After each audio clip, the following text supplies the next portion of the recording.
영락교회를 개척하시고 영락교회 교회를 크게 부흥시키신 한국교회의 큰 어른이셨던 한경직 목사님이 계십니다.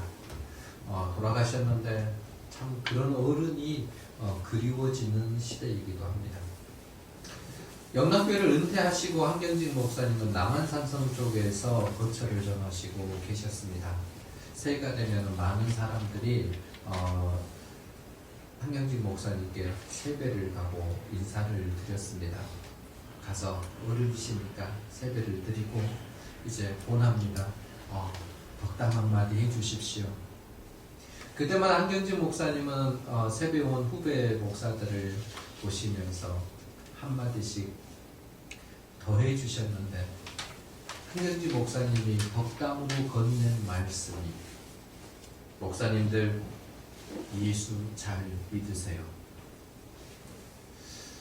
이 한경직 목사님을 뵈러 간 목사님들은 그래도 나름대로 목회에 성공을 했고 큰 교회들을 담임하고 계시며 교회 가운데에 많은 무리들의 본이 되고 계시는데 그런 목사님들을 향해서 한경직 목사님의 말씀은 늘 동일했습니다. 목사님들 예수 잘 믿으세요. 아니 조금 앞뒤가 안 맞는 대상이 조금 잘못된 말은 아닌가 생각이 들 수도 있습니다만 우리가 말씀을 전한다 그래서 예배를 드린다 그래서 교회 안에 머문다 그래서 예수를 다 잘 믿는 것은 아닙니다. 목사가 하더라도 예수를 잘 못 믿으면서 그럴싸한 행위를 할 수도 있기 때문입니다. 우리가 하나님의 말씀을 받는다고 하면서도 정말 예수 그리스도를 믿는다 하면서도 예수님을 제대로 믿지 못하는 어리석은 자가 될 수도 있음을 저부터서 새겨봅니다. 제 자신에게 한경직 목사님이 하시는 말씀으로 새겨졌습니다. 예수님 잘 믿으세요. 여러분도 저와 같은 심정으로 이 말을 새겨보시기를 바랍니다. 예수님 잘 믿으십시다. 아멘. 우리가 예수님을 잘 믿어야 되는 것은 그분이 우리의 생명이요 우리의 주인이시기 때문입니다. 아멘. 2023년 한 주가 지났습니다. 새 마음을 품고 지냈던 지난 한 주간이 정말 예수님을 잘 믿는 한 주간이었습니까? 우리는 지난 시간에 형제들아라는 제목을 가지고 말씀을 나누었습니다. 그 형제가 누구입니까? 예수 그리스도 안에서 믿음으로 새로운 신분을 얻은 사람들, 새 신분으로 변화된 사람들을 형제요 자매라고 부른다 했습니다. 형제가 되기 전에, 자매가 되기 전에 우리의 삶은 죄인이요 하나님을 모르는 자요 죄의 종노릇하던 사람들이었습니다. 그런데 예수 그리스도를 믿음으로 고백하면서 우리의 삶이 바뀌었습니다. 신분의 변화가 먼저 일어난 거죠. 죄인에서 의인으로. 하나님을 모르는 사람이었는데 하나님을 알고 예배드리는 자로, 죄의 종노릇하던 사람들이었는데 하나님의 사랑을 충분히 입은 자로 바뀌었다라는 것을 우리는 지난 시간에 확인했습니다. 그 형제들아라고 불렀던 사도 바울이 이제 우리에게 그러면 그 형제로서의 삶을 잘 살고 있느냐라고 묻고 있습니다. 지난 한 주간 형제로서 바뀐 신분에 따른 그 삶을 사셨습니까? 그러면 바뀐 신분의 모습은 무엇으로 나타났을까요? 신분이 바뀌었는데 하나님의 자녀로서의 신분이 바뀐 사람들의 가장 도드라진 특징을 사도 바울은 이렇게 말하고 있습니다. 그들은 예배를 드리는 자다. 예배자가 바뀐 신분에 합당한 자라고 말하고 있습니다. 오늘 1절 말씀을 보십시다. 1절 말씀이 이렇게 기록됩니다. 그러므로 형제들아 내가 하나님의 모든 자비하심으로 너희를 권하노니 너희 몸을 하나님이 기뻐하시는 거룩한 산제물로 드리라. 이는 너희가 드릴 영적 예배니라. 아멘. 그러므로 형제들아 내가 너희에게 정말 권하고 또 권하는데 우리가 해야 할 일이 뭔지 아느냐? 영적 예배를 드려야 한다. 예배자가 되어야 한다라는 말을 우리에게 전하고 있는 겁니다. 인류의 실패는 창세기 3장에서부터 시작되어집니다. 아담과 하와가 하나님과 동등되려고 하는 그 시도에서부터 하나님의 자리를 탐하고 하나님이 우리에게 베푸신 것 그것을 내가 대신 해보려고 하는 그 시도에서부터 우리의 멸망은 파괴는 시작이 됐던 겁니다. 우리가 그 죄 가운데 범해진 일들로 말미암아 하나님과 관계가 깨졌습니다. 그 관계 깨진 것들 속에서 우리가 누리지 못한 게 수없이 많이 있습니다만은 가장 우선적으로 깨져버린 것이 뭡니까? 하나님을 예배하는 자리에서 박탈되었다라는 겁니다. 예배는 하나님을 하나님의 자리에 모셔두고 우리는 우리의 자리에서 그 존귀하신 하나님, 우리의 주인 되신 하나님, 우리의 전부 되신 하나님을 온전히 경배하는 것이 예배인데 우리가 그 자리로 올라가려고 하고 우리가 그 하나님의 자리에 내가 주인 된 자리로 나서고 있기 때문에 예배가 깨져버린 겁니다. 드릴 수 없는 자가 되었습니다. 그래서 끊임없이 우리는 그 자리를 탐합니다. 바벨탑 사건이 그거 아닙니까? 우리가 그 자리 한번 가져보자. 올라가보자. 그런데 늘 실패뿐입니다. 지금도 우리는 수많은 바벨탑을 쌓고 있죠. 내가 주인이라고 하는 것. 내가 모든 것에 주인됨을 드러내보려고 하는 그 모든 시도들. 그래서 예배자가 되지 못하는 겁니다. 그러나 이런 우리를 안타깝게 여기셔서 하나님께서 예수님을 이 땅에 보내주신 겁니다. 깨어진 관계를 회복시켜 주셨습니다. 하나님과 우리가 박살났었는데 이 박살난 것을 온전케 해주셨습니다. 십자가에서 교통을 만들어 주셨습니다. 십자가의 보혈로 치유를 허락해 주셨습니다. 그리고 우리의 신분을 바꾸시고 뭐라 하시냐면 이제 너희가 하나님께 예배 드릴 수 있는 사람이 되었다라고 선언해 주신 겁니다. 이게 믿는 자에게 주어진 가장 큰 복입니다. 이 예배를 드릴 수 있는 것이 우리에게 얼마나 큰 복인지 아무나 하나님 앞에 예배를 드릴 수 있는 게 아닙니다. 이 땅에 수많은 사람들이 있습니다만 예배를 드리는 자가 몇이나 되는지 살펴보셔야 합니다. 그렇게 많은 사람들 중에서 우리는 예배 드리는 자로 질서움을 입었습니다. 왜 우리가 예배자가 되어야 될까요? 여러분, 내가 예배자가 되지 않으면, 아니 하나님을 하나님 자리에 모시지 않으면 그 자리에 또 다른 우상을 세워놓기 때문입니다. 우리가 하나님을 예배하지 않으면 우리는 또 다른 우상 숭배자가 될 수밖에 없는 거죠. 세상에 하나님을 부인하는 자들이 있습니다. 그런데 그들이 부인하면서 그 부인하는 자리에다가 하나님 대신에 또 다른 우상을 세워놓고 있습니다. 그래서 세상은 둘 중 하나입니다. 하나님을 섬길 것인지 아니면 우상을 섬길 것인지. 예배는 하나님 한 분께 집중하는 시간이고 그 하나님을 바라보는 시간이며 그분이 내려주신 은혜를 채우는 시간입니다. 이 예배 시간에도 그 하나님께 집중하지 못한다면 우리 예배가 온전해질 수는 없습니다. 왜냐하면 예배의 삶에는요 늘 우리를 유혹하는 모습들이 있기 때문입니다. 하와가 받던 그 유혹이 우리 삶에도 얼마나 많이 나올지 모릅니다. 왕직도 하고 먹음직도 하고 탐스러울 만한 것. 그 유혹거리들이 우리를 매일 순간순간마다 넘어뜨리기 위해, 아니 우리 자리에 채우기 위해 문을 두드리고 있습니다. 보던 것이 어느 날 내 마음속에 채워집니다. 먹음직스럽게 보이던 것이 내 안에 채워집니다. 탐스럽다라고 했는데 벌써 내 마음에 들어와서 주인 노릇을 하고 있습니다.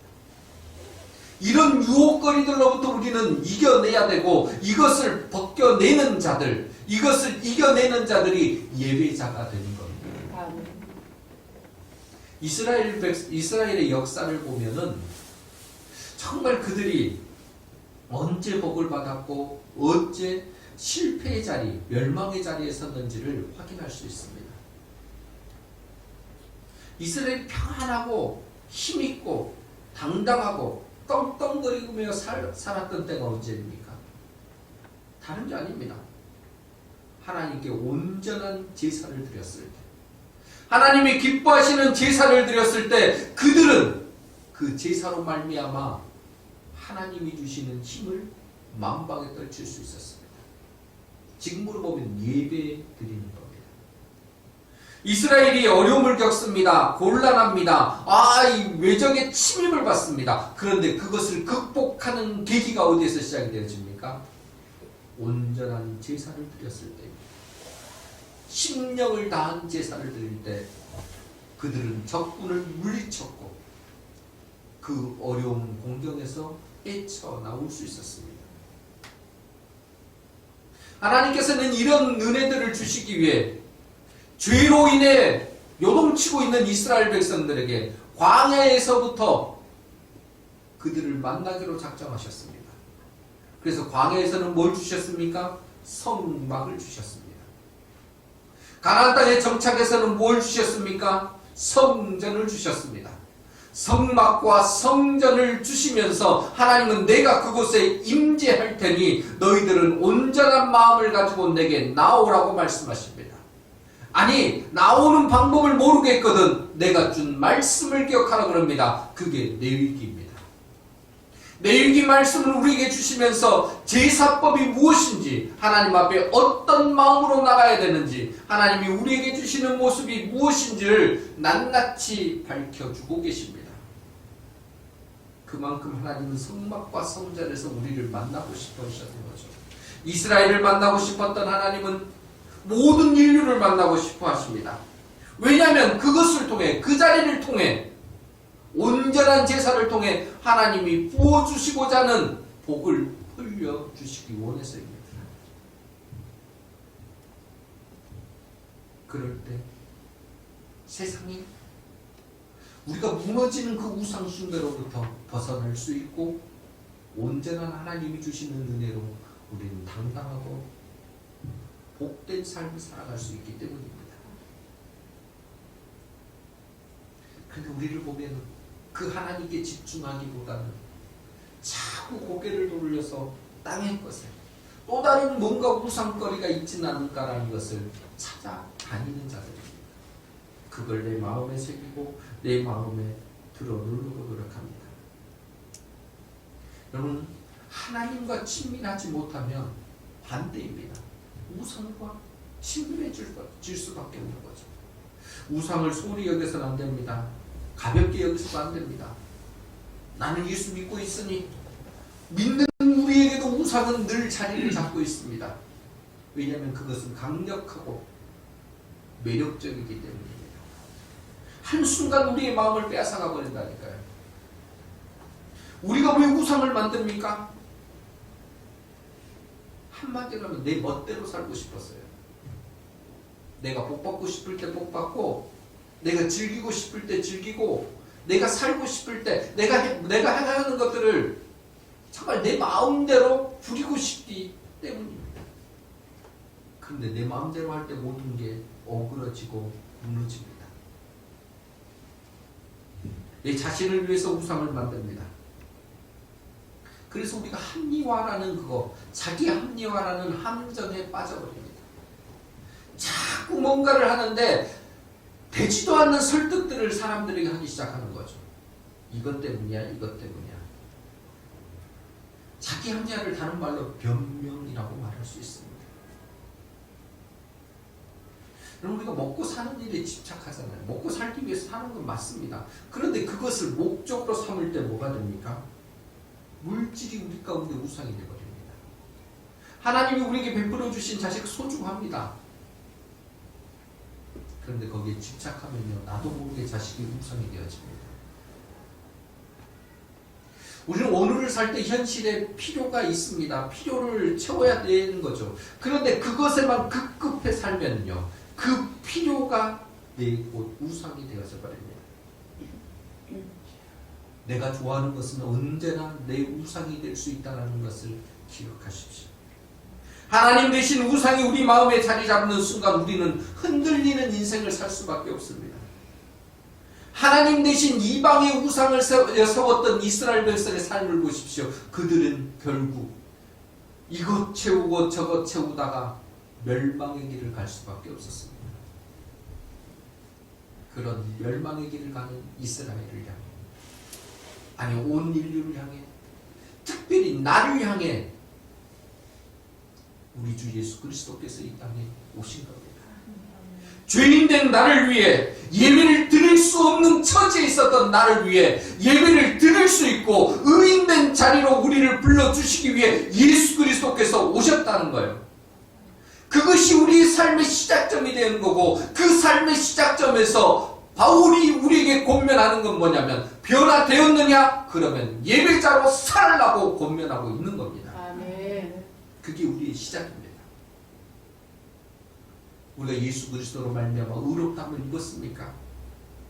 예배드릴 자격을 얻었습니까? 그러면 그 자격에 합당한 삶을 살아가야 된다는 겁니다. 죄는 우리를 우상 숭배자로 바꿨으나 예수 그리스도는 우리를 예배자로 바꿔주셨습니다. 아멘. 그러면 그 예배자의 합당한 삶을 살아가야 되는 겁니다. 바울이 그러면 그 예배자의 삶을 살아야 되는데 합당한 예배의 삶이 무엇이냐고 우리에게 가르쳐주고 있습니다. 하나님이 기뻐하시는 영적 예배를 드리는데, 그럼 하나님 기뻐하시는 영적 예배가 뭐냐고 우리에게 말하고 계신 겁니다. 첫째, 하나님이 기뻐하시는 영적 예배는 거룩한 산제물입니다.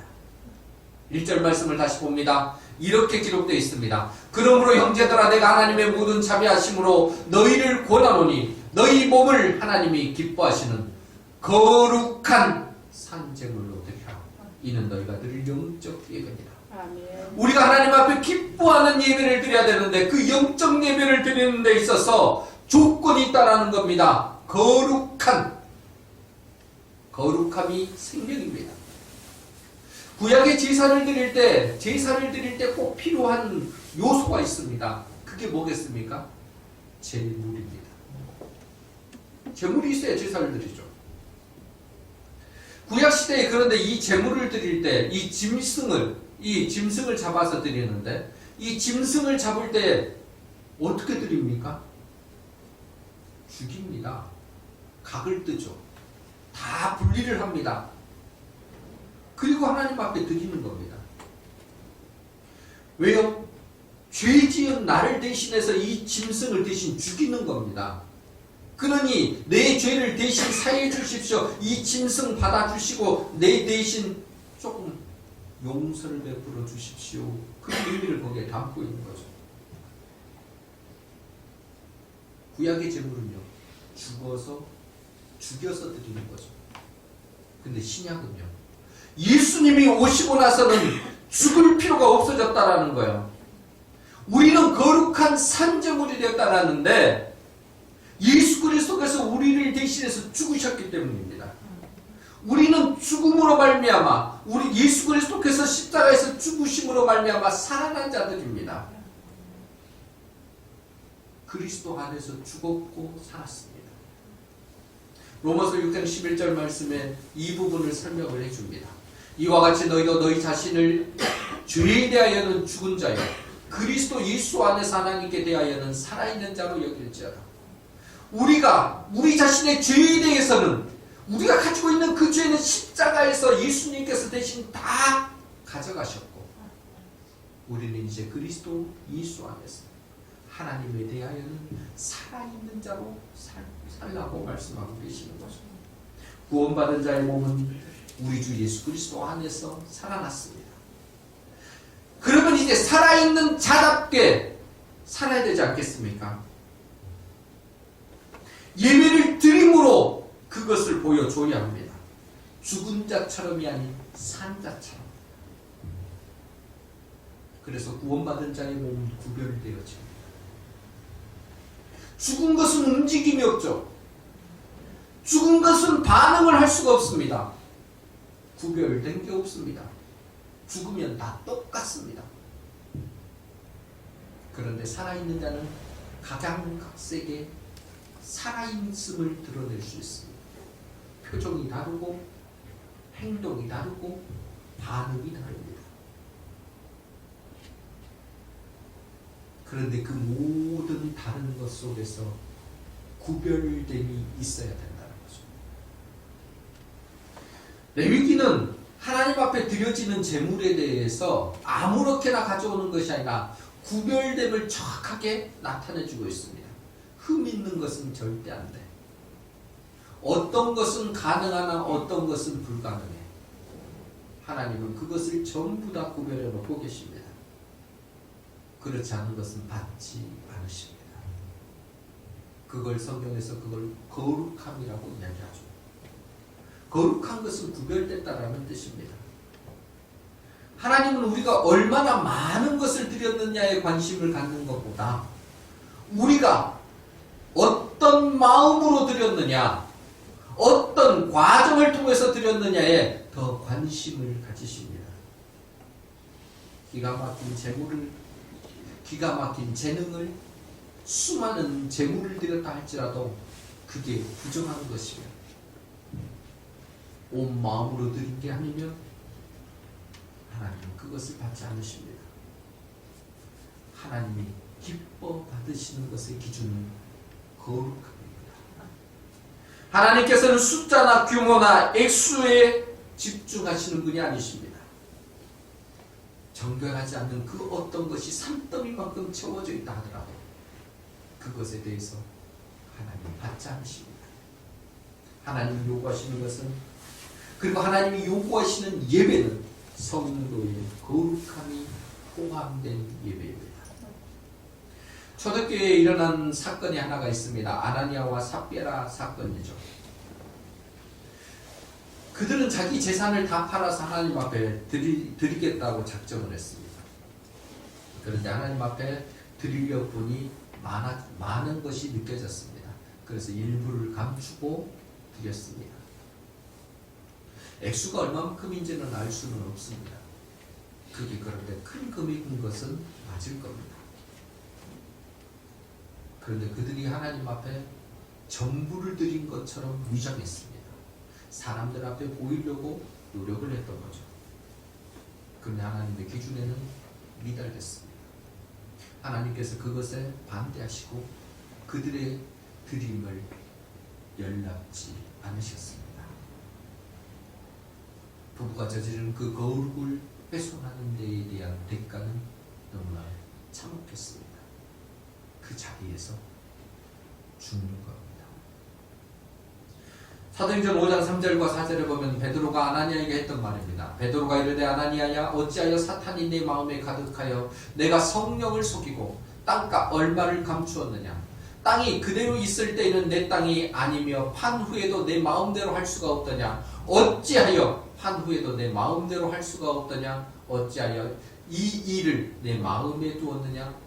사람에게 거짓말한 것이 아니요 하나님께로다. 베드로가 아나니아에게 했던 말이 뭡니까? 지금 내 마음 가운데 사탄이 있다라는 거예요. 아니 하나님 앞에 드리는데요. 내 땅을 팔고 내 물질을 드리는데 하나님이 그걸 뭐라 그러냐면 사탄이 가득했다는 거예요. 왜 너 성령을 속였느냐고 말합니다. 이 거짓말은 그냥 사람들에게 내뱉는 거짓말이 아니라 하나님께 한 말이라고 이야기를 하면서 그 자리에서 즉사하는 일이 벌어집니다. 어쩌면 우리가 보기에는 하나님 너무 가혹한 거 아닙니까? 라고 말할 수 있습니다. 예, 그건 우리의 기준입니다. 하나님의 기준은 이토록 확실하다라는 겁니다. 우리가 세상을 속일 수는 있어도 성령님을 속일 수는 없습니다. 하나님께서 원하시는 것은 얼마를 드리는가 그것이 있는 것이 아니라 우리가 어떤 거룩한 모습으로 드리느냐에 있다라는 사실입니다. 우리 순결함을 하나님은 보고 계십니다. 우리가 어떤 일을 하더라도 하나님의 자녀로서 거룩함을 잃지 마십시오. 우리는 거룩함과 순결함을 생명으로 가져야 되는 사람들입니다. 이런 모습으로 드리는 예배를 하나님께서는 기뻐 받으시는 내가 합당하게 여기는 예배라고, 영적 예배라고 말씀하고 계십니다. 우리는 그러나 여전히 죄성이 남아 있습니다. 흔들리는 사람인 것은 맞습니다. 그렇게 매일 스스로를 돌아보셔야 합니다. 십자가 앞에서 내 스스로를 살펴보시고 내가 십자가 앞에서 하나님 앞에 혹여나 거룩함이 훼손되진 않았는지 내 순결함이 훼손되진 않았는지를 살피며 하나님 앞에 나오셔야 합니다. 우리가 열심히 했느냐 엄청난 일을 했느냐보다 더 우선되는 것이 뭔지 아십니까? 하나님이 지금 나를 거룩함 그대로 보시는지 순결함 그대로 보시는지를 확인하는 겁니다. 우리가 드리는 거룩함과 순결함을 하나님은 기쁘게 받으십니다. 아멘. 우리 모두 거룩함과 구별된 예배자로서 그 순결함 그대로 하나님 앞에 나가는 그런 예배자로 살아가기를 주님의 이름으로 간절히 부탁드립니다. 아멘. 둘째, 하나님께서 기뻐하시는 영적 예배는 거룩한 산제물입니다. 1절 말씀을 다시 봅니다. 그러므로 형제들아 내가 하나님의 모든 자비하심으로 너희를 권하노니 너희 몸을 하나님이 기뻐하시는 거룩한 산제물로 드리라. 이는 너희가 드릴 영적 예배입니다. 아멘. 구별됐는데 구별된 그 상태로만 사는 것이 아니라 산제물로 또 하나님 앞에 예배를 드리라는 겁니다. 여러분, 몸으로 산제물을 드린다는 게 뭘까요? 전체를 드린다는 겁니다. 우리가 흔히 시간을 드리고 봉사를 드리고 헌금을 한다라고 이야기를 합니다. 그런데 이 모든 것들, 시간이든 재물이든 뭐 우리의 열정이든 전부 다 일부분들이죠. 전부는 아니에요. 그런데 여기에서 사도 바울이 이야기하는 산제물은 뭐냐면 살아있는 동안에 드리는 모든 제물이에요. 내가 살아있는 동안에 드리는 모든 것이기 때문에 내 몸이 움직이는 모든 것이 예배가 되어야 된다는 거죠. 내 삶 전체가 그 예배의 시간이 되어야 합니다.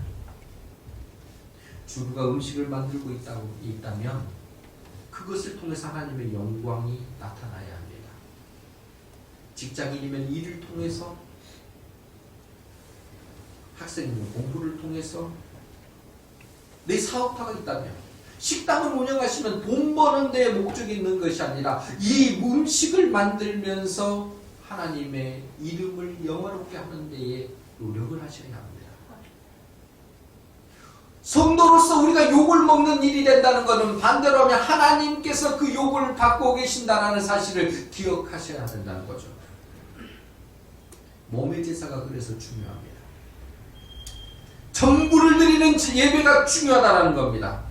우리는 삶의 어느 부분, 시간, 쪼개어서 그것만 하나님 앞에 드리는 자들이 아니라 내 삶 전부를 통해서 하나님 앞에 예배 드리는 자로 세움을 입어야 합니다.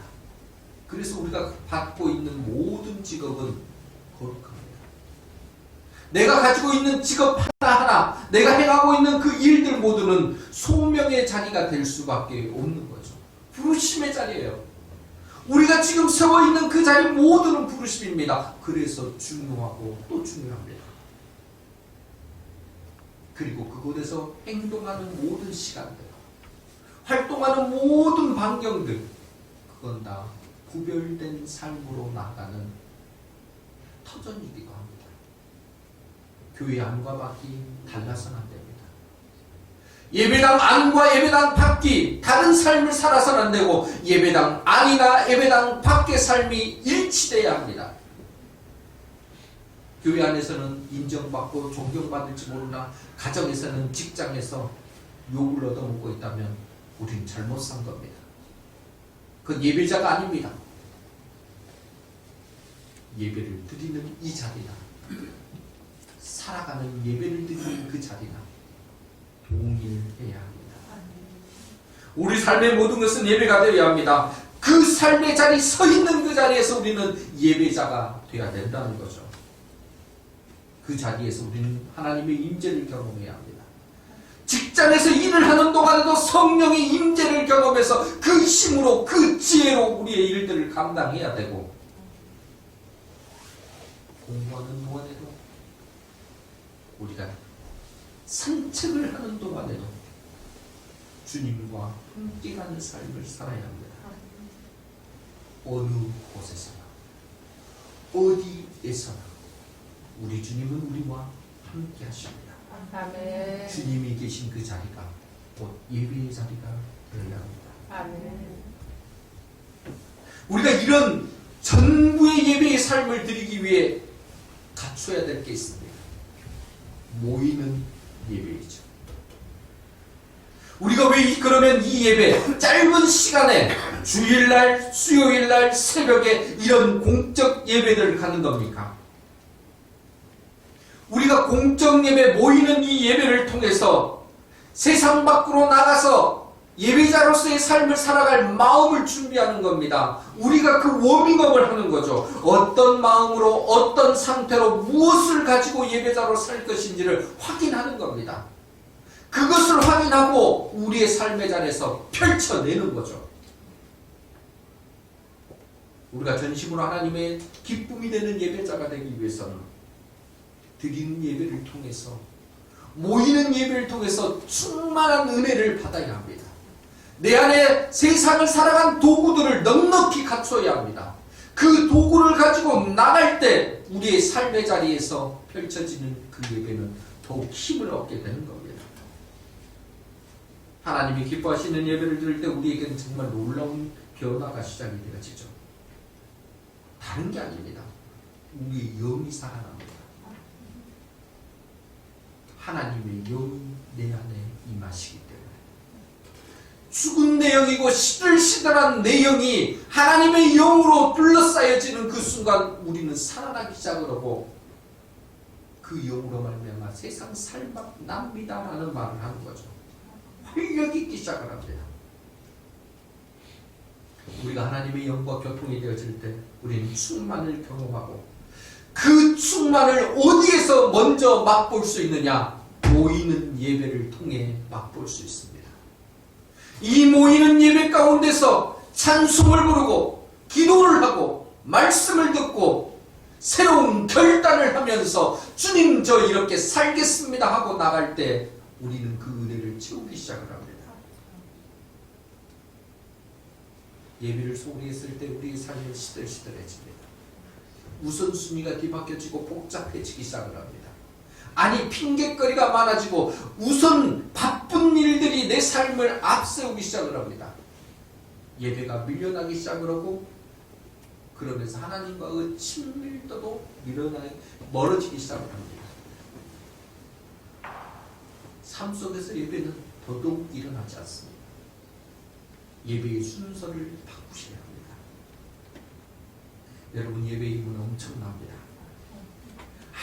아무리 절망에 빠진 사람이라 할지라도, 5만 가지 질병을 가지고 있는 사람이라 할지라도 예배 가운데 임재하신 성령님을 통해 치료받고 위로받고 세임을 얻을 수 있습니다. 아멘. 지식이 부족한 자, 지혜가 부족한 자에게 후히 주시는 하나님의 영이 임하면 그는 능숙한 자가 될 수 있고 지혜로운 자가 될 수 있고 세상에 인정받은 자가 될 수 있습니다.